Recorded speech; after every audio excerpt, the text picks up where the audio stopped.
The prosecution team in Vice President Sara Duterte's impeachment trial is set to present a new witness on day 18 of the proceedings. Office of the Vice President Assistant Chief of Staff Lemuel Ortonio is set to testify after former OVP Special Disbursing Officer Gina Acosta was excused from the witness stand. Former Department of Education Special Disbursing Officer Edward Fajarda, who was supposed to testify next, will not take the stand during the August 25 and 26 hearings following a stroke. The prosecution has reserved September 7 for Fajarda's testimony. And now to help us better understand the latest developments in Vice President Sara Duterte's impeachment trial and what they could mean moving forward, we are joined by litigation lawyer, Attorney Howard Calleja. Welcome back, Attorney. Good Hi. morning to you. Good morning, Pauline, Cheska, and Angela. My mornings are always better with the three of you. Wow. Well, we are Good to so have you. honored to have you join us again. Yeah. Pero paano ba yan, Attorney? May mga bagong pangalan na naman. Dati pinag-uusapan natin sila Mickey Mango, Favorite si Mickey Mouse, sabi mo pa, diba? But ngayon sabi ko it's more of that, it's more than just the names, no? I mean sa akin, I would rather look at the demeanor talaga nung witness na si Acosta kasi although nakakagulat yung pangalan, maraming ibang pangalan na lumalabas, nakita natin na nakakagulat yung demeanor nung testigo. Kasi unang-una, pagkausap niya si Ligutan, Bisaya siya. Pero nung kinos-examine siya nung defense, English. He understands Tagalog in English and replies in Tagalog in English, no? Mostly English pa nga.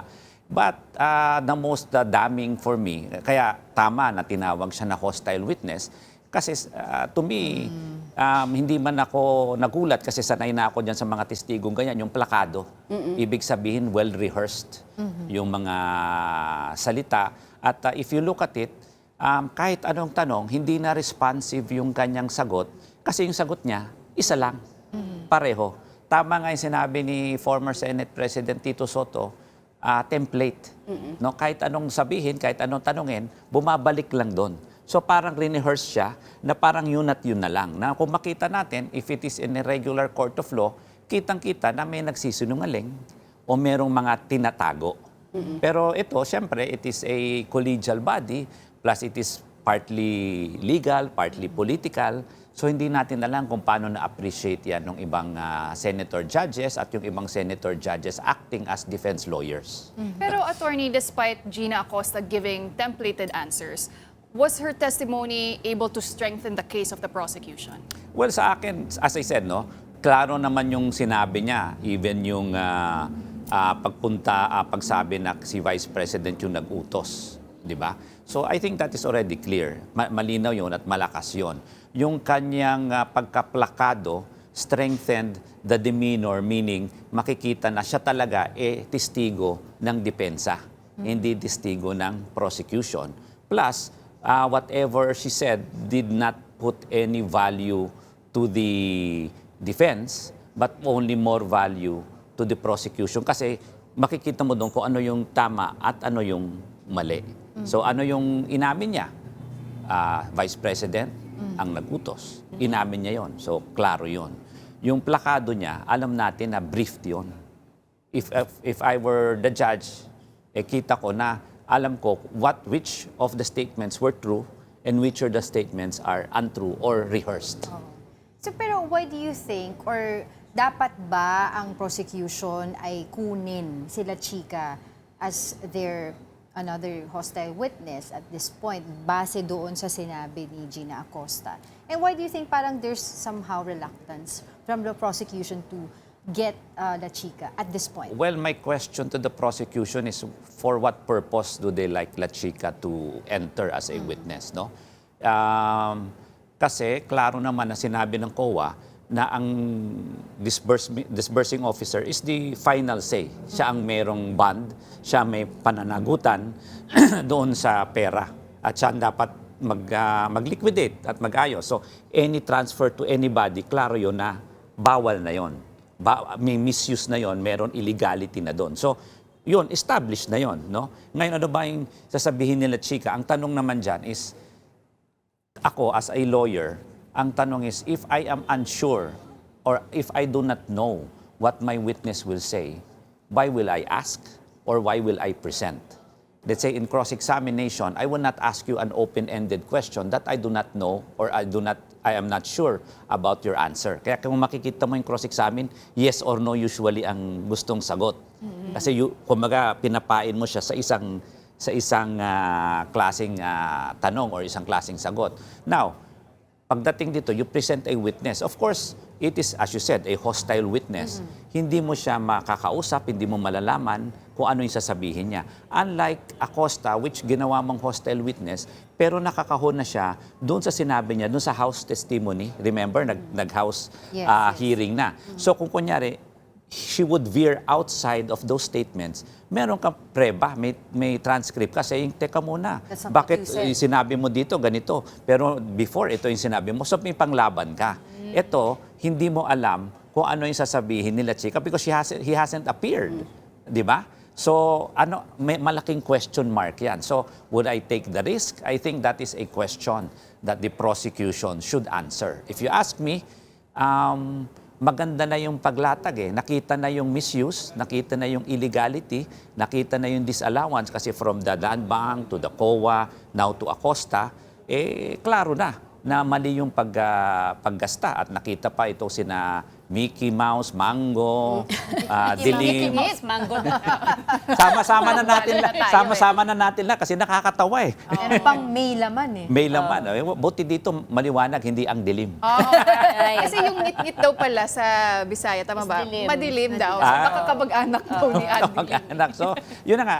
So, makikita mo na ako, ang sabi ko nga, hindi lang binastos ang public funds, binastos pa ang reporting. Kasi kung makikita mo yung sagot ni Acosta, parang sinasabi niya, kasi confidential, kasi security. Parang it's a blanket authority na saying, kung confidential, I should not be accountable. There's no accountability. If it is confidential, I should not report. But that is not what the law says. That is not what the COA circular says. Di ba? So, dapat klaruhin natin sa taong bayan na confidential funds are accountable. Confidential funds has a procedure on how to account with the COA. And if that is not satisfactory to the COA, meron silang report. And if further unexplained, it can be a disallowance. At klaro dito, sa instance na ito, pinag-explain sila ng maraming beses, hindi nila napaliwanag, kaya may disallowance ang COA, no? Na more than 400 million. Kasi total nito 500 million. Hindi naman lahat dinisallow. Pero more than 400 million ang na-disallow dito. And if you look at it, COA is a final arbiter or final say with regards to funds of government. Sinasabi nila na pwede pa yan dalhin sa Supreme Court. But it's not on appeal. You're not appealing the COA decision. You're putting on certiorari.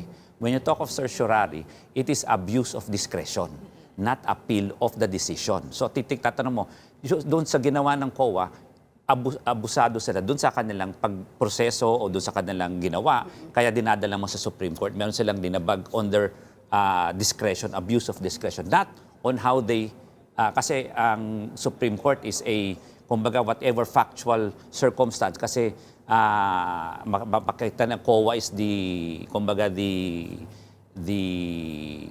anong tawag dito? The final say or the expert in accountability. So they would take the facts as it is. They cannot change the facts. So hindi siya on appeal. It is on abuse of discretion. Well, Attorney, Proseso. yesterday also, I mean, we heard repetitive answers. Yun na nga sabi na nga ng Senator Judges, it was template or canned. But when it comes to it, I mean, it's expected that a witness will be briefed. But can you explain the difference between a briefed witness, a coached witness, and tampering with the witness? Ganito yan, Cheska. For example, I'm the lawyer. I tell you, for example, sabihin na lang natin, can you tell me, Cheska, saan mo dinala yung pera? So, ikikwento mo sa akin. So, when I present you, alam ko na yung kwento mo. That is briefing. Okay. Di ba? O, pagkatapos mo dinala, kinino mo binigay. Anong nangyari after that? So, nag-usap na tayo. Pero kung sinabi, ay, binigay mo pala kay La Chica, pwede mo pang sabihin, pagbigay mo kay La Chica, pag tinanong ka kung bakit, ang sasabihin mo, dahil siya yung confidential, dahil siya yung may alam. So, that is already coach. I already told you on why did you give it to, or the explanation why you give it to La Chica. Pag sinabi mo naman tampered, ito naman yan. Ay, binigay ko kay Chippy. Di ba? Sabihin mo na lang, pinirmahan ni Chippy. Sabihin mo na, nakita mo, kahit hindi mo naman nakita. O bigyan mo ako ng acknowledgement receipt, o pirmahan mo na lang. O din mas masama yun because you not only tamper the testimony, you tamper the document. So yun ang mga diferensya nun. I mean, I'm not saying this happened in this situation. I'm just giving an example on maybe how briefing vis-a-vis tampering or coaching is concerned. Well, Pauline, isingit ko lang doon sa question ni Cheska, no? Kasi what struck me also doon sa sinabi nila, Gina Acosta met with the defense prior to the hearing. So, ano ba, meron bang meron bang parang ethical predicament or violation ang defense na ginawa doon na minute nila muna itong si Hindi Gina naman, Acosta? hindi naman. Kasi nga, hostile witness ito, defense talaga ito witness ito ng defense. In the same light na yung witness naman ng prosecution, for example, yung land bank. I'm sure nag-briefing yan before nag-hearing. Yung COA, kinausap nila yan. Kasi as I said, hindi mo naman sasabihin na ganito ka sumagot. Ang tanong mo, ano bang nangyari? Para at least alam mo. And usually naman in court, meron yung tinatawag na tayong mga affidavit. Kung ano yung napag-usapan, you can put it already in a sworn statement para at least klaro, when you go to court, alam mo na kung ano yung nangyari, kung ano yung sinabi. So, meeting them is not irregular, but coaching them would be Yun kaya parang unethical. nasabi nila. Bordering Oo. on. Unethical pag kinoach mo na kung ano yung isasagot. Kasi, kumbaga, hindi na yun yung... Kasi, remember, witnesses should be there for their personal knowledge. Yes. If you already coach them, hindi na personal knowledge yon. Iniiba mo na yung storya or pinapaikot mo na to suit your purpose or to suit your narrative. So, hindi na briefing yun. Kaya nga Coaching nagtataka na yun. yung tao that makes it a big question nga daw because she met with the defense tapos ito yung templated answer niya. Kaya para nagkakaroon ng kulay. Precisely. That's why kitang-kita. Kasi kung titignan mo yung previous witness, yung sagot nila was consistent. Parang ano lang parang regular ang sagot, di ba? Ito, kung ano man yung sagot niya, parang kita mo, it is only one phrase na hindi naaalis dun sa phrase. Parang nakakahon, di ba? Sabi nga natin, plakado, kahon ang tawag namin dyan sa mga abogado. Na, tignan mo, iba yung tanong, pero yung sagot niya, dinadala niya pa rin sa confidential and security. Iba na naman yung tanong, pero babalikin niya dun sa confidential and security. Wala siyang ibang sagot, wala siyang ibang reply.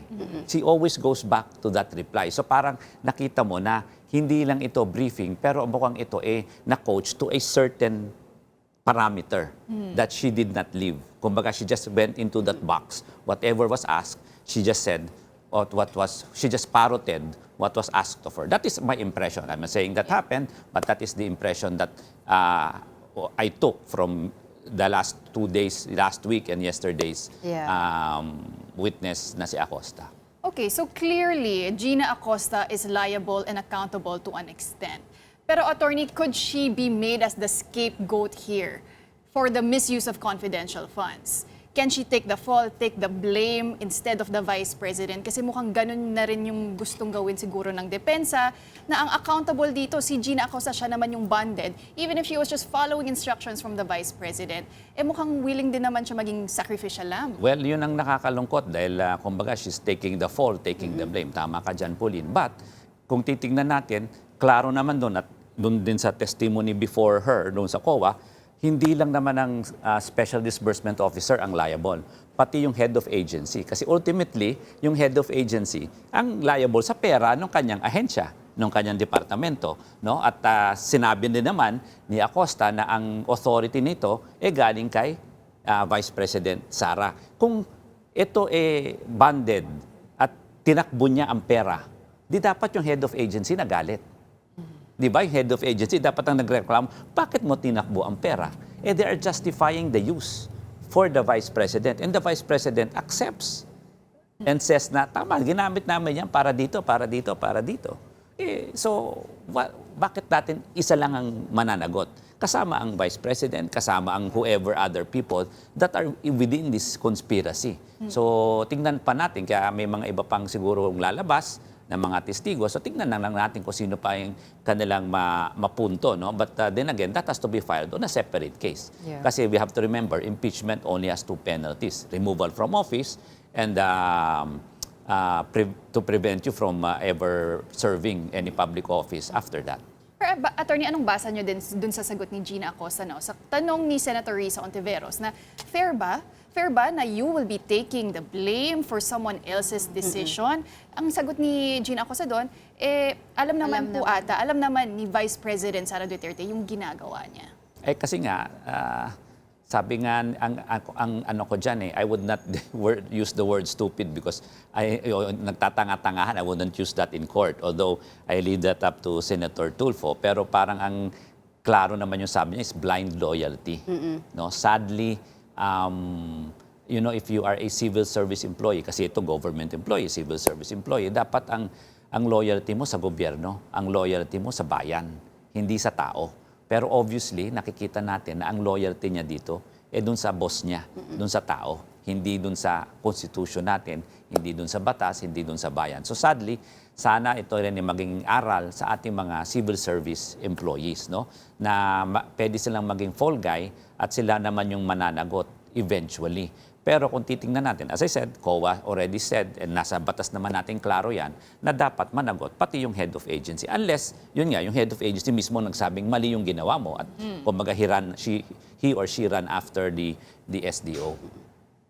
Well, yesterday also, there were some words spoken during the trial from the people who were in the trial.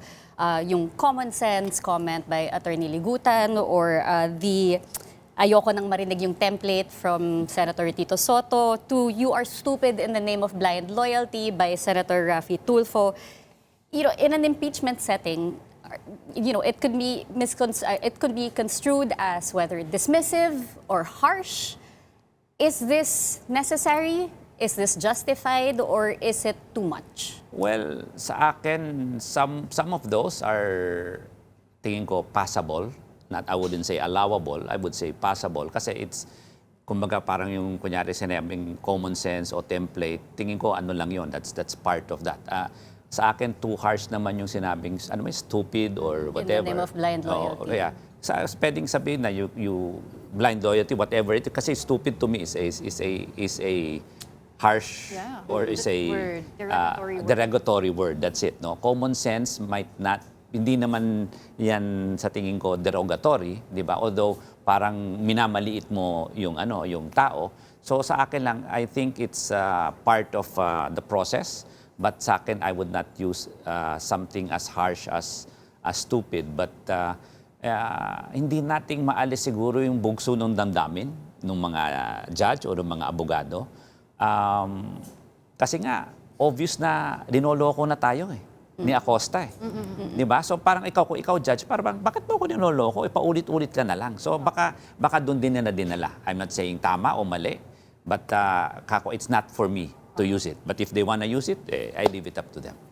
Pero what about Senator Amy Marcos? What do you make of her questions? At first saying si SDO ang accountable in this whole scenario.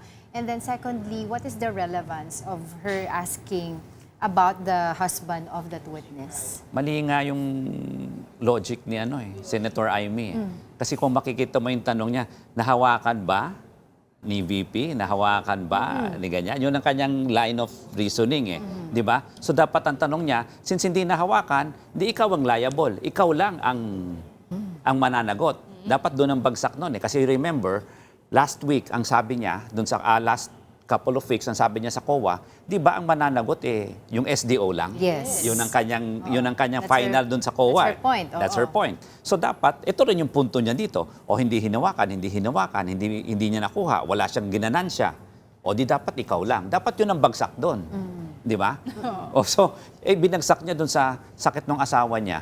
Parang non sequitur. It doesn't follow. Yes. Di ba? So, ewan ko, pinaiyak lang niya Nagkaroon lang. Do you think it's just an appeal to the Appeal to public's pity na emotion? yan, appeal to sympathy na yan. So, naglagay na naman ng konting, tsaka siguro, kung nakitang ganon, kasi baka yung ibang judge hindi rin alam, baka it's also an appeal na para the other judges would be soft on her.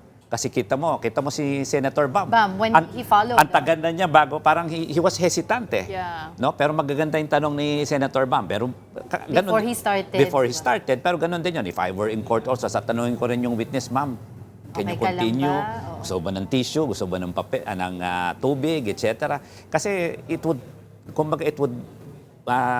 change the mood eh, and the atmosphere. Pero mabuti na lang si Senator Bam yung sumunod at maayos naman yung tanong niya. Although he gave her time, which akin would be a good kumbaga trait of a good gentleman like Senator Bam. Pero talagang hindi pa rin natinag si Acosta sa kanyang pagsisinungaling at sa kanyang template. Talagang pareho lang yung sagot niya kahit ano sabihin mo.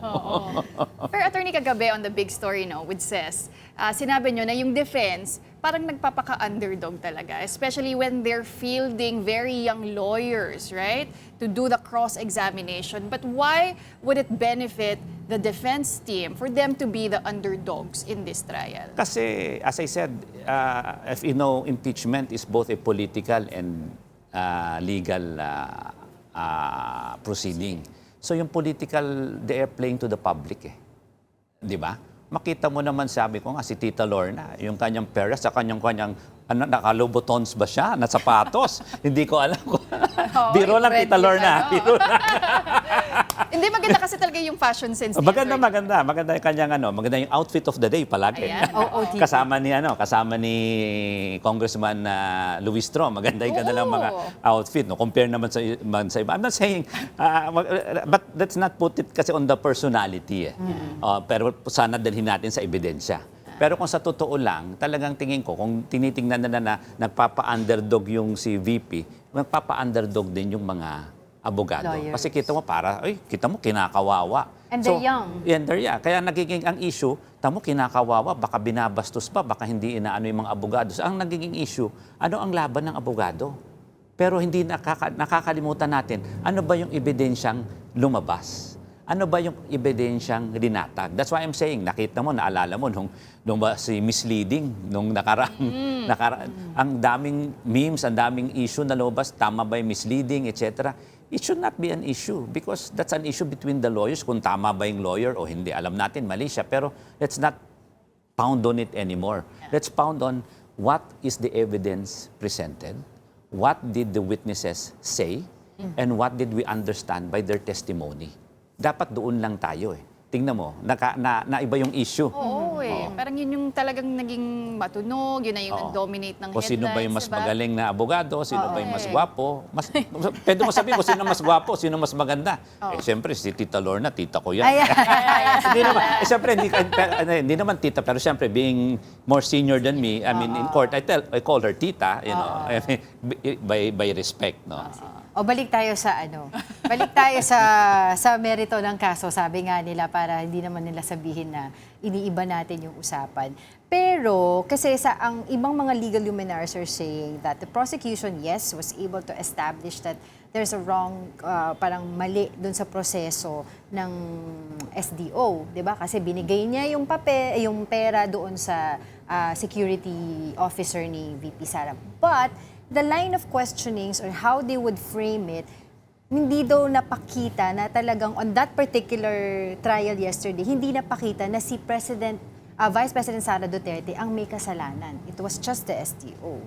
Would you agree on that? Or do you have, not necessarily saying na magmamagaling ka, pero do you have somehow wish list na questions? Meron akong wish list na questions, pero sa akin, hindi naman makaka-escape liability si VP Sara because klaro yung sinabi ni SDO na yung utos galing sa kanya. At klaro, na tinanong na rin, kung hindi yan inutos ni VP Sara, hindi mo naman ibibigay kay La Chica. At klaro rin na bakit ka nagpunta sa land bank at i-withdraw yan in cash, si VP Sara rin yung nag-utos. So yung mga yon, klaro po yun. Baka hindi lang siguro, yun nga sinasabi ko baka hindi lang nila nahimay properly or na-understand ng tao kasi nga nagugulo yung tao, nakikita mas magaling itong isang abogado or umiyak si Acosta dahil yung asawa pala niya may sakit. So nagkakaroon ng ibang kumbaga external factors or other factors sa issue, sa kaso na hindi naman sana pumasok. Pero kung titingnan natin, sabi ko nga, established nag-withdraw ng cash, unusual. Di ba? Sabi ng COA, may misuse and disallowed. Di ba? Sabi rin ng COA, illegal pag hindi SDO ang nag-disburse. Kasi iba ang disbursement, iba ang implementation. It is Yeah. not the same, it is not synonymous, pero parang ginagawa niya pareho di ba? So kung klaro 'yon, na-establish na natin, there is unusual, there is irregular, there is misuse, and there is illegality. So, where does the blame go? Number one, yung SDO, dahil siya yung ultimately dapat nag-disburse. Number two, kasama niya doon sa liability is the Vice President. Kasi sino ba yung pinagtiwalaan ng pera in the first place? Is the head of agency. So kaya nga merong loss of public trust. Di ba? So doon yung impeachable offense. Pagtitiwalaan ba natin ng perang bayan ang Vice President kung hindi niya ma-account properly yung 500 or 600 million na yan? Tapos meron pang ibang issues of grave threats, of yung unexplained wealth na 6.7, etc. So meron pa ba tayong public trust sa kanya? Tapos yung culpability of the Constitution, kasi nanumpa siya na she will follow the rules or follow the laws of the land. Di ba, nasa laws of the land natin na dapat you are accountable, you are, kumbaga, you will follow the laws of the land. Kung naglastay ka ng pera, kung ginasta mo sa hindi tama, di ba illegal yon? So paano mo sinunod yung laws of the land natin? Di ba? Attorney, I just wanted to get your thoughts on this also because Senator Lauren Legarda just extended her medical leave yet again. So I just wanted to get, what do you make of this? How will this affect her judgment when it comes to the impeachment trial? And let's go with Sir Ronald Llamas's assumption, or because we had him on the show also and he said na hindi na babalik yan. So, nagpustahan ba kayo? May pustahan nyo, may si pustahan Ronald. yata. Meron daw siyang kabet. So, with that, let's call that a hypothetical scenario. If that does happen, if she does not return by the time the impeachment trial ends, what happens? Well, I would also first say na, di ba, klaro, flight is indication of guilt. So, doon muna tayo. Hindi ko naman sinasabi may guilty, pero di ba, basic yan. Flight is indication of guilt. Next, kung sasabihin natin na paano siya magde-decide, I think you recall, since the start of this impeachment, I have been advocating, although it's my opinion and opinion of some other people also who might be thinking on the same line as me, it should be those that are present and functional and those that are participating in the trial. No? So, paano magpa-participate, paano mag-judge ang somebody na sabi ko nga at that time, nakakulong? Paano mag-judge ang somebody na nagtatago sa ilalim ng bato? Paano mag-judge ang somebody na hindi ko alam kung medical leave o nag-asylum or whatever or hindi na bumalik? Kasi basically, voluntarily, hindi ka bumalik. So how can you even say na you can be judging? Kasi you have to remember, a non-vote is a vote for the acquittal. Yes. So even if you are not there, even by not voting, you are technically destroying the system of accountability because your non-vote is a vote for, kasi 16 you get that. Pero wala naman 16 sa ating constitution. Nakalagay doon 2/3 of all members. So my question there is, when it is all members, it should describe those that are functioning members. Because how can you have accountability? Kung bigla na lang umalis lahat yan, di ayaw na lang mag-participate, di wala na yung accountability natin. Right. Di ba? And I think naman, sabi ko nga, back in 1987, I think our framers did not think na mayroon 5-6 na makukulong o masususpend. Who would have thought?